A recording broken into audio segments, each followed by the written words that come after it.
G'day everyone, welcome back to another edition of Guvs Hero Review videos. Today we are checking out another of our Season 2 heroes. Specifically, today we're looking at the 5-star legendary purple heroine, Hypernova, the Forcefield fighter. Hypernova is available for summons, as we saw briefly there from the Neon City portal, which comes around once every 4 weeks.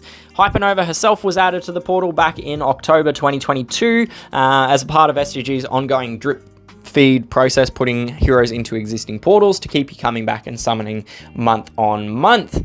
The portal odds themselves, we can see there that there is a 1% chance to gain a featured Neon City event hero and a 0.6% chance to gain one of the unfeatured Neon City legendary heroes. So to put that into a bit of perspective, if you were to go into this portal and spend 100 summons here in this portal, across those 100 summons you would have a 63.4% probability of gaining a featured event hero and just a 45.3% probability of gaining an unfeatured event hero.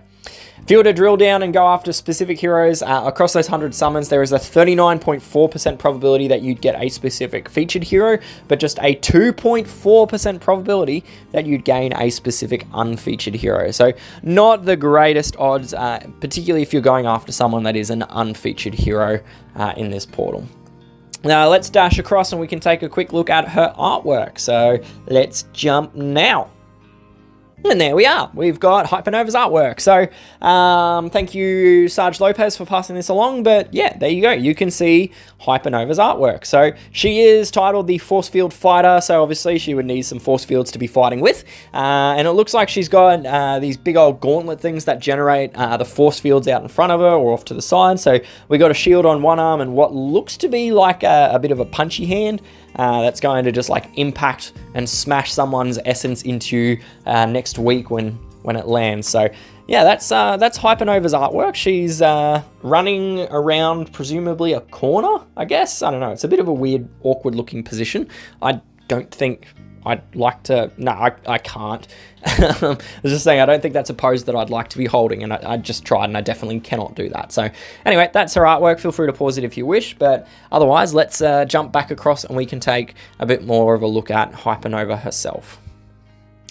Alright, so Hypernova is a member of the Vigilante family, which means that she is granted an opportunity to apply a plus 16% dodge buff to all of her allies when she casts her special skill in a battle. So there is a 15, 20, 25 or 30% chance to apply that dodge buff if there are 2, 3, 4 or 5 unique family members from the Vigilante family in the battle. There's also the the attack bonus that we see there, so we get a plus 3, 6, 9 or 12% attack bonus for having 2, 3, 4 or 5 unique family members there as well. So notably, to incur or trigger either of those two effects, you do need 2 or more unique heroes from the Vigilante family. It can't be 2 copies of Hypernova in the one fight. It's got to be 2 different Vigilante heroes, like combining Hypernova with Sidestep or Dragon Fist as 2 different examples.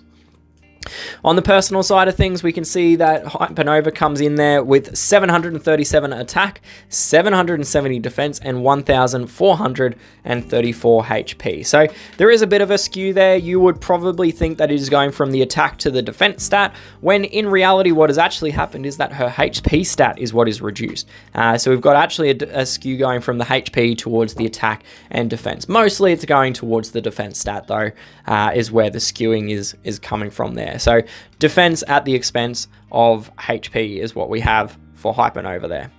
I will point out as well that her overall power is a little bit reduced, so we can see that her power is 726, as compared to the newest of the Neon City heroes, which is Topaz, who comes in with 742 power. So all power is, at the end of the day, is it's a representation of their base stats. So more power on a hero just means they've got more base stats to play around with and allocate amongst attack, defense, and HP.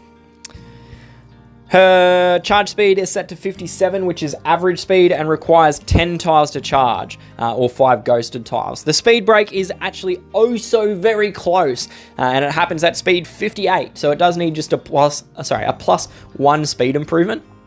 pardon me, which you can get any number of ways. So you've obviously got 2 purple speed guns in the game. There is the Explosion B90 or the Pearl Scale Convex. Both of them get you across the mark for that first speed break, or alternatively, you can just grab the 2% charge generation node that sits at plus 19 on the Assault class tree. So that will also get you that first speed break without having to equip any weapons to Hypernova of any kind. The double break, though, if you want it, it does need a plus 8 speed improvement to get you from 57 up to 65 speed. So for this one, the obvious candidate is just to equip the plus 9 speed gun, which is the Explosion B90. That will get you the double break without having to worry about anything else at all. In fact, as well, it is worth pointing out it's the only way you can get it, is with the Explosion B90. A plus 6 Pearl Scale Convex, even if you combined it with the 2% node, lands you just short of the double break. So you would need a plus 7 gun at the minimum if you were to combine it with the 2% node. So for simplicity's sake, you may as well just apply the plus 9 Explosion B90.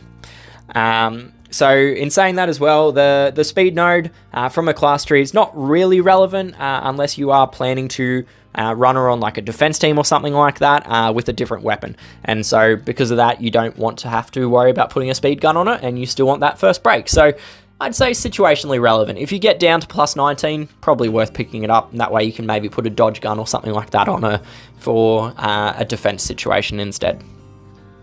By way of an actual emblem path, let's jump across, find an assault class hero, and we can take a bit of a looky-see. So for Hypernova, I would actually suggest going a little bit of a hybrid path for her. So I personally would say that it is worth... Sorry, I've sort of jumped ahead a little bit. We should actually talk about what class she is.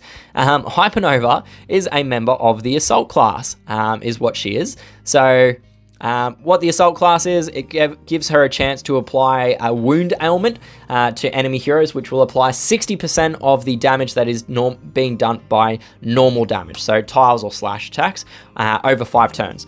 The wound damage itself can stack with it like infinitely with itself, so you can have 2, 3, 4, 5, 6, 7 instances or more of the wound going on the same hero, but it is also classed as bleed damage in the game's code. So it means that the wound effect can trigger the bleed burst effect from someone like Iquani or Hatchet.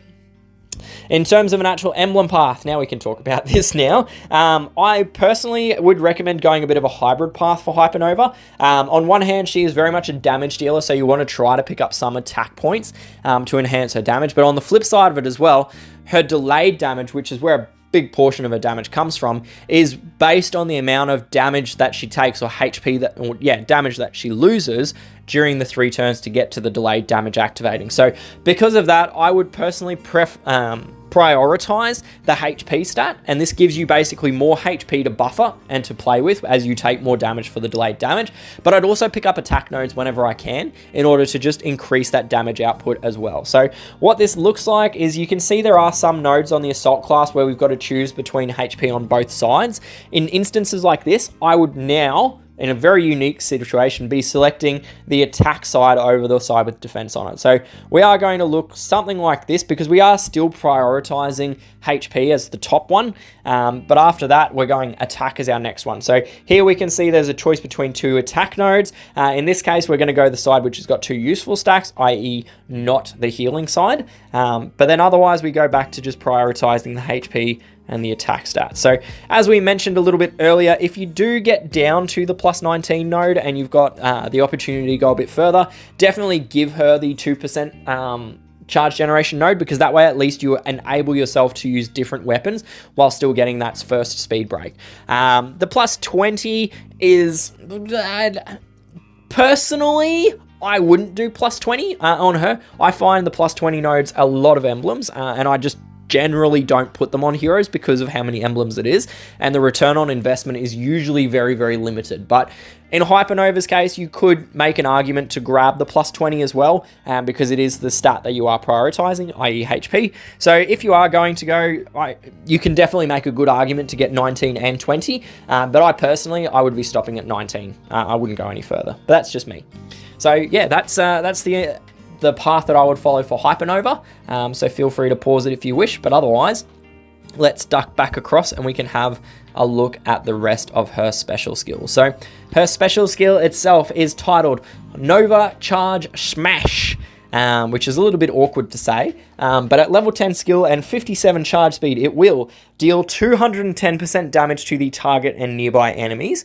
It will then apply a defense buff to the caster and nearby allies for plus 44 defense over the next 3 turns, as well as sharing damage between the caster and nearby allies for the next 3 turns as well.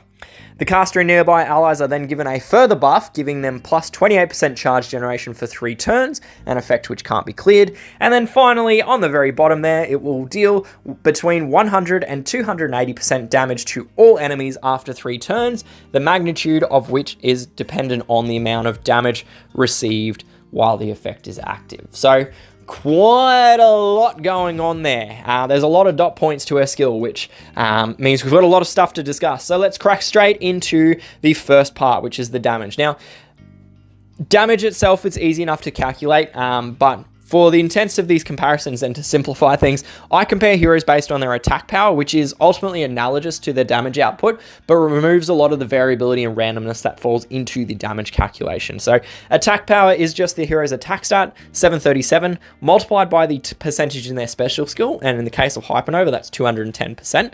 And in her case, we can see that her attack power comes out at 1,548, which lands her squareabouts in the middle of this list, right?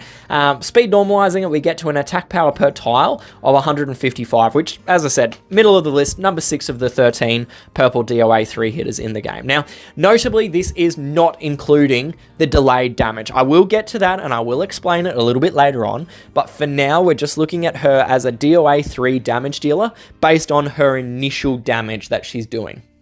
Now, in this one, as I said, 6 of 13 in purple. If we expanded it out to look at all of the elements, we get her as 37 of the 60 DOA 3 hitters in the game. So, not a bad DOA 3 damage dealer. She's sitting roughly about the middle of the pack, if not maybe a little bit on the lower end of the scheme, in terms of the options that are available to you. Now, it is worth pointing out that that direct damage, while it is definitely a component of her skill, I wouldn't say it's necessarily the primary component of her skill. It's not what all of her skill is built around. Her rest of her stats and her effects, they're all built around that delayed damage. So while I'm not going to add it onto this graphic because, number one, it's not relevant. She's doing it to all enemies, not just the target and nearby. But it's also not able to be simply added onto the initial damage she's doing. And the reason for that is it is treated as a separate damage calculation, which is run after the 3 turns have elapsed. It's not like heroes like Wade on this graph where they get an additional amount of percentage in their damage when a condition is triggered. So for Wade, he's got his base damage and then you add on the bonus damage against the ailment and that gives you his initial damage that he's doing. It's not like that for Hypernova. What we have instead is we've got 2 separate instances of damage which are calculated separately. So because of that, I'm not going to add the delayed damage to this graphic. All right, I will add it later on, and we will discuss it in detail later on. So just hold on to your horse, park it in the stall for a moment, and we'll get to it. We'll get to it shortly. So what I will say for now is if we look at the attack power number, just the attack power number, we see that for the delayed damage, the minimum is 140%. So that's an attack power of 1,031. Bottom of this list. Like, there's no one with a lower attack power than that, which is expected. But the maximum damage comes out as an attack power of 2,063, which is quite notable, right? So, basically, you can see that it ranges around a base damage, right? Which is what we expected. We've got 140 to 280%, and her normal damage is about in the middle of that at 210% damage. So not wholly unexpected that it's going to be above or below that number, depending on where it falls in the amount of damage she receives. So anyway, we'll get to that more detail later on. Before that, we've got 3 other dot points to read out and have a look at. So the next item on our skill is the defense buff. So the caster and nearby allies get plus 44 defense for the next 3 turns. So not a huge amount that I need to say about this, all right? It's a relatively straightforward effect. Basically, what it does is it applies into the damage calculation a plus 1 point, well, it adds a 1.44 multiplier to her base defense stat when it feeds into the damage calculation. So being percentage based is really great because it will scale with emblems and weapons and power creep and everything else in the game. A static buff will only give 140 or 180 defense buff regardless of what the hero's base stats are, but being a percentage base, it does scale into the future, which is a really great effect, and it has, you know, it gives her a lot more longevity as a useful effect in hero. The other thing to immediately note is the 44% and 3-turn duration. Those are both standard numbers. That's what we see on most defense buffs when they are percentage-based effects. In terms of a damage reduction, just to quickly look at that before we move on, 44% defense increase results in a 39% damage reduction. All right, so because of how the damage calculation runs, we're not getting a 44% damage reduction from a 44% defense increase. No, we are getting a 39% damage reduction for that 44% defense increase. All right, still very much a big dampening to the amount of damage we're taking. It's basically wiping 40% of the damage that we'd take straight off, which is really good at ensuring she survives for 3 turns for the delayed damage. Moving on to the next part, which is the damage share. So the caster and nearby allies share damage received with each other for 3 turns. This effect does not apply to status effects. Now, I'll have a quick look at that last part a little bit later on, really quickly, but to start ourselves off with, the damage share itself, it is a pretty straightforward effect at the end of the day, right? Any damage that an individual would normally receive onto their own HP bar exclusively is now being split evenly amongst the allies that have got the damage share buff on. So if you would normally be taking 1,000 points of damage, right? If you've got 2 heroes with the buff active, then each hero is only going to take 500 points of damage, right? Similarly, if there are 3 heroes, each hero is going to take 333 points of damage instead of the 1,000. So the more heroes that you can share the damage out amongst, the less individual damage that each hero is going to take. So it's a really great effect for basically spreading the damage and allowing you to more easily recover from the damage, right? So what I mean by that is if you've got a healer that does, say, 400 HP heal every time they cast their skill, if every hero on your team has taken 333 damage, then 400 HP heal obviously removes all of that damage loss.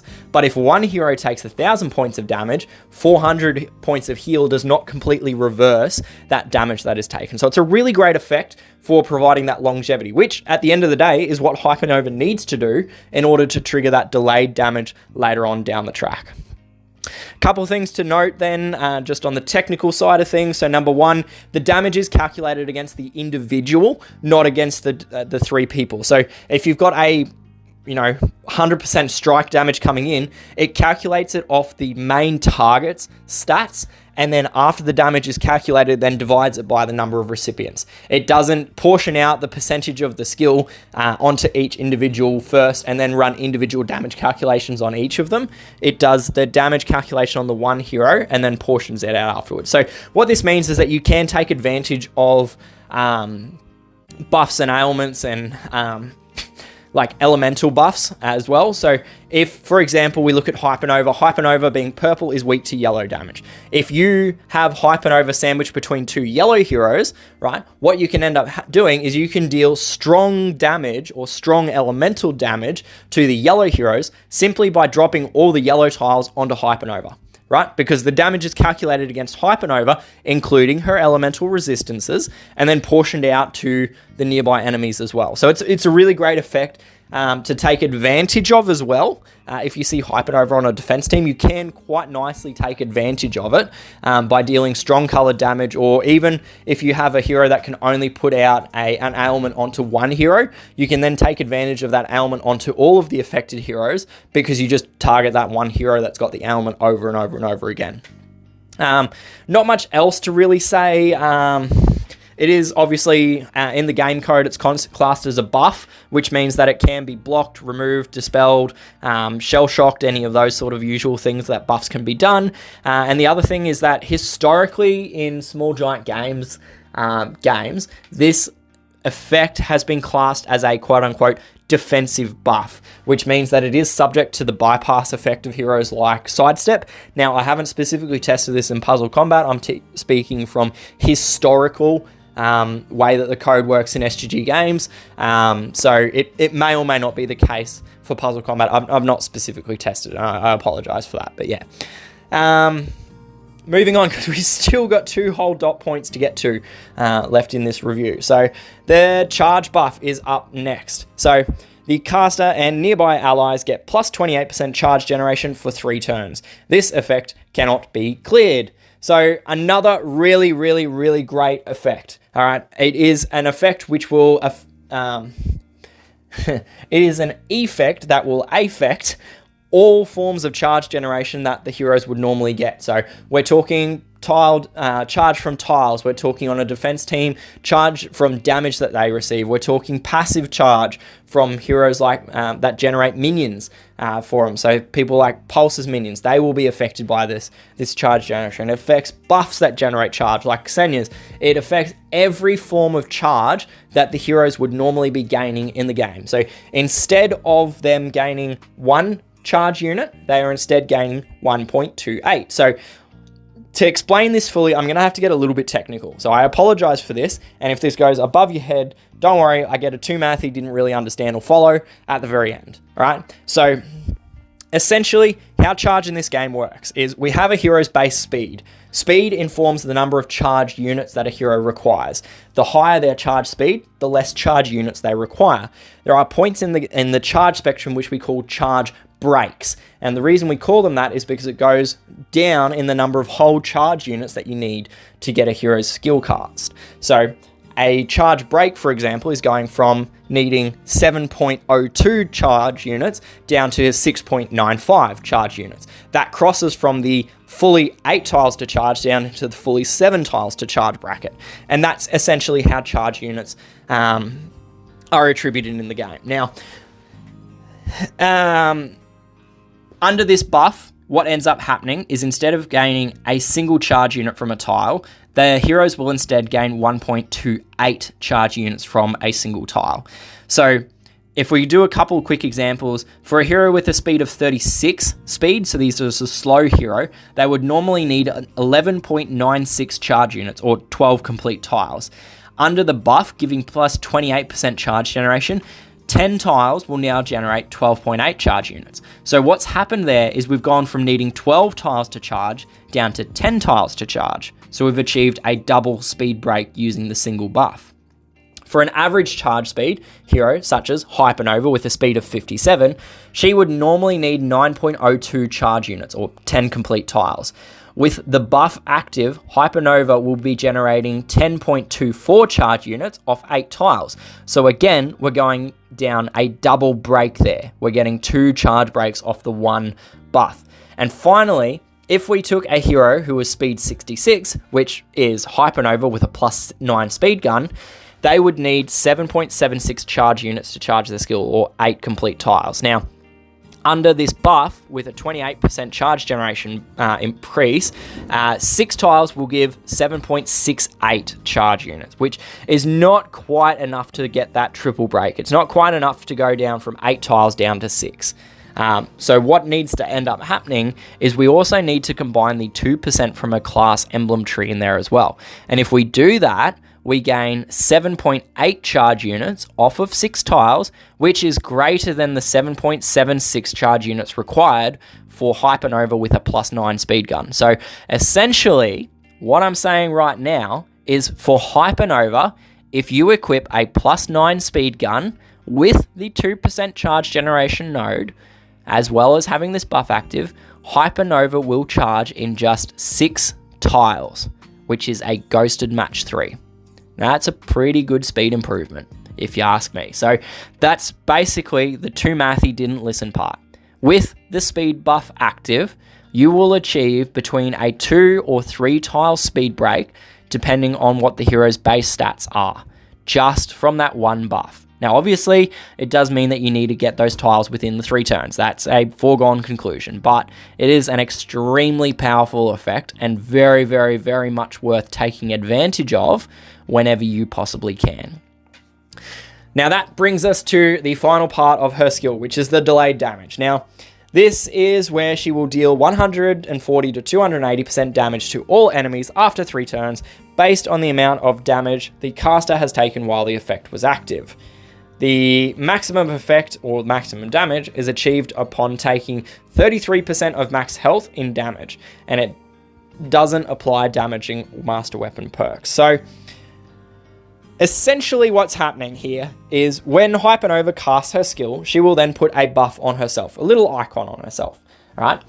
During the next 3 turns, there will be a little counter that takes up and counts how much damage she actually takes, right? It goes 1, 2, 3, 4, 5, all the way up to a maximum of 33% of her health. And that's when you will trigger the 280% strike. Now, interestingly is that this strike is put onto all enemies. It's not just targeted nearby, as is the focus of every other part of her skill. It's dealing the damage to all enemies, which takes her from being an AoE 3 to an AoE 5 damage dealer on the delayed condition. Now, couple things that I will note about it is, number one, it is tied to a buff, all right? It's a buff that Hypernova puts on herself. So the buff itself, being a buff, means that it can be blocked, it can be removed, it can be dispelled, it can be shell-shocked, it can even be stolen by someone like Krampus. Now that is something that is very important to note, is that being a buff, there is no guarantee that you are ever going to get the delayed damage to actually trigger, because killing Hypernova will also prevent the effect from running its duration. What is interesting though about it being a buff is that it is a stackable buff, which means that you can have 2 or 3 instances, more than one instance, of this buff active on Hypernova at any one time. So if you fire Hypernova and then recharge her skill, because you can do it in 3 ghosted tiles, and then fire a second time, you will then have 2 instances of the delayed damage, which are going to occur 1 turn apart from each other, right? But the damage that you take counts into both of those pools. It's not shared between the 2, it just counts the damage that they take, and it just puts it into both pools. So that's a really, really interesting effect for Hypernova, is that you can have multiple delayed damages that trigger very quickly one after each other, which is a really great effect. The other thing that I would like to note as well is that their health can be healed without negatively impacting the counter, or the damage counter. So if Hypernova takes 300 points of damage and then gets healed for 200, she's not suddenly gone 300 minus 200, so she's only got 100 damage taken. No, the healing doesn't actually reset the counter. It's based on the HP that they lose, not based on the HP delta between the start and the end of the effect. So that is something that is worth pointing out as well. Now, to illustrate what this damage might look like, once again, I'm going to compare not the damage output, but the attack power, but I'm going to drag up an AoE 5 purple damage dealers, which we can see here. Now, I have highlighted the 2 instances of Hypernova's maximum and minimum damage, and then you can see there that they come out as being between 103 and 206 attack power per tile. Or what we actually want to look at is the attack power per enemy, because it's not really on a per tile basis at the end of the day, right? It's not tied to the tiles in any way, shape, or form. So the attack power that we're dealing to each enemy is between 1031 and 2063. That's our range. We're going to land somewhere between there. So basically what's happening is we're either dealing a really weak, piddly weak hit that's not going to do much damage, or the more likely situation is we're going to deal one of the top amounts of damage that you can do from a purple AoE 5 hitter in the game. So pretty powerful at the end of the day. And this is ultimately, it's just showing you the range between where the damage can and will likely land. So yeah, overall for Hypernova, because we have been talking for 28 minutes and I've still got to wrap up. So for Hypernova, in an overall summary, there's a lot of stuff going on with her skill, right? There's a lot going on there. There's nothing about it that you can say otherwise. But what's really good for Hypernova is that all of the parts of her skill work together really well. There's not anything in there which you would really go and look at and go, like, why is that there? Like, it all works together. There's nothing in there that makes you question why it's been put there. She's actually a very rare example in this game, because I don't know why the developers struggle with it, but of a hero that is complete. It's a complete package with everything working in unison towards a single, really well-focused outcome for a hero.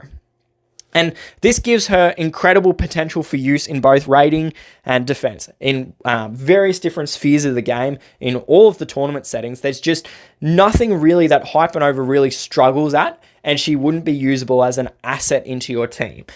I would say very much that there is an argument you can make that there is too much going on with Hypernova, right? We could very easily see any one of her effects removed, and it probably wouldn't massively break her as a hero. So for me personally, the thing I'd look at most to remove, if it was up to me, just to bring her a little bit more back into check and back into balance, is probably the charge speed, right? The charge generation. It's not really necessary to have that much charge generation on a hero that's already doing so much other stuff. But at the end of the day, we do have Hypernova in her current form, and facing her a fair bit, I wouldn't say she's necessarily broken or busted. She's very strong, don't get me wrong. She's very useful, very versatile, but I wouldn't say she's necessarily broken. So hence why I'm not overly advocating for a nerf or anything like that. Just noting that it could be done because there's a lot going on. So anyway, for Hypernova's grading, I'm going to give her an A grade for War and Raid Attack. I think she's an incredibly versatile hero. You can use her in a lot of different ways,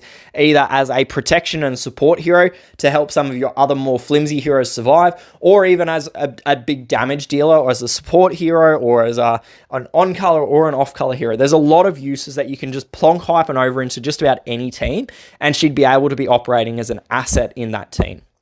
On the War Machines, I'm going to drop her down to a B grade. She's not really what you'd class as a War Machine specialist hero. She does give survival, which is probably the biggest selling point she has for War Machines. And similarly for eventing, I'm going to keep her at a B grade as well. Yes, she is a DOA 3 hitter, but there's not a lot else in her skill that would really warrant you wanting to take her along as an event competition hero. Completing, yes, definitely, because of that survival, because of the delayed damage, and you taking your time a bit more. But from a speed and power perspective, I'd probably leave her behind from eventing. So a B grade for event competition. In the War and Raid defenses, I'm going to give her an A grade here as well. Incredibly useful hero. Definitely a flank hero. There was a time when she was actually a top tier tank, but I've always maintained that purple cannot and will not make good tanks because of the prevalence and ease of access of 8-bit in our game. So as a flank though, Hypernova is absolutely lethal. There's so much she can do from the flank position, but she can prop up the tank in terms of giving added survival. She can deal out a lot of damage. She can make players really worried and inadvertently trigger too much damage onto them just by trying to target her and take her out of action. I know I've personally done that a number of times as well and ended up killing myself as a result of it. So A grade for general defense situations. In the 3 tournament spheres, so Bloody Battles, nothing really in her skill that is for or against Bloody Battles. The damage share is very, very useful in Bloody Battle situations because you have no healer, so it's good for dispersing snipers and spreading their damage out a little bit more equally. So I'm going to give her an A grade for Bloody Battle Attack and an A grade for Bloody Battle Defense. Similarly, in the buff boosters, she's an incredibly good buff booster hero. Like, you can see that there is 6 buffs that she gives to herself and nearby allies, with a 7th buff being the damage share, the delayed damage that she gives to herself as well. So that's a total of 19 buffs that she gives off from one hero cast. So incredibly good hero for the buff booster tournament. So I'm going to give her an A+ on buff booster attack and an A+ for buff booster defense as well. Finally, in our charge tournament, she does gain a fairly sizable speed improvement. She goes from 57 speed up to 65, which is a double break. You then chuck on there a +9 speed gun and the 28% charge generation in her skill, and we're going all the way down to, I think it gets down to 5 tiles to charge is all she needs, which is absolute madness for a hero of her caliber. So for charge tournament, again, I'm going to give her an A+ on charge tournament attack and an A+ on charge tournament defense. So overall, the only real failings that Hypernova has is against War Machines and against in the eventing. So at the end of the day, Hypernova comes out as being an A- for her overall attack grade and an A for her overall defense grade. And that concludes the content for this review of Hypernova. As always, these are just my personal thoughts and opinions on these heroes. I do value your thoughts and feedback, so please do jump down to the comments section, leave me a note. I try to read and respond as much as possible. If you found the video to be good, useful, helpful, and everything, feel free to like it, subscribe to my channel, but also share the video around, because chances are if this is useful for yourself, it's also going to be useful to other people you play with as well.